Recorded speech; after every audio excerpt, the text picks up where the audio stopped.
Hi, this is Sarah Meixel with thefishsite.com, and today I'm here with Eric Schwaab. He's with the National Aquarium.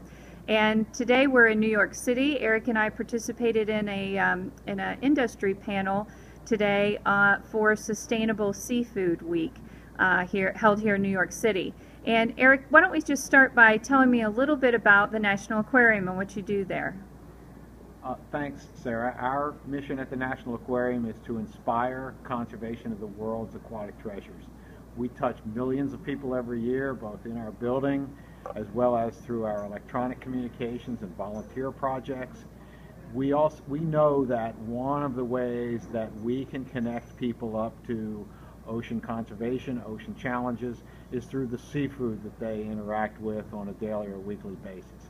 So the story behind seafood that people purchase in restaurants or in the marketplace is a great way to introduce people to some of these big ocean challenges and some of the future opportunities associated with ocean conservation.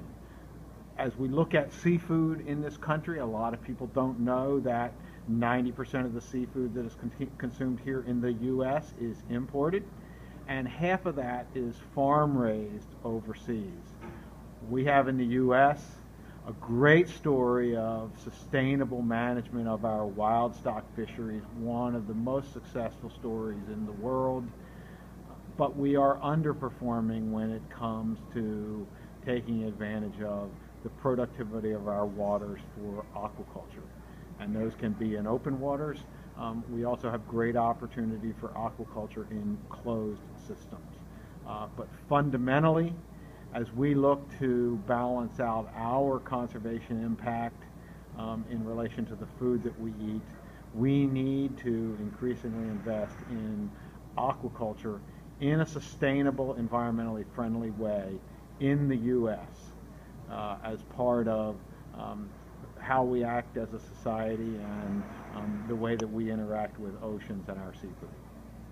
Very good. And what would you say is the biggest challenge that the industry is facing right now from a sustainable seafood perspective, whether that be in the ocean or be in aquaculture? And I know those can be very different, but is there one overriding thing that you guys continue to focus your efforts on? Well, as I said, we've made tremendous progress in the U.S. in the management of our wild stock fisheries. We, I think, are hampered a little bit in the growth of our aquaculture industry by old thoughts about challenges that existed 10 or 15 or 20 years ago that, frankly, the industry has moved beyond. Concerns about feed mixes and too heavy dependence on fish meal to feed aquaculture fish. Concerns about environmental impacts that have been overcome by better siting decisions in open water systems. Incredible advances in technologies associated with closed water systems that really make domestic aquaculture opportunities much more competitive today and much more environmentally friendly today than they might have been 10 or 15 or 20 years ago.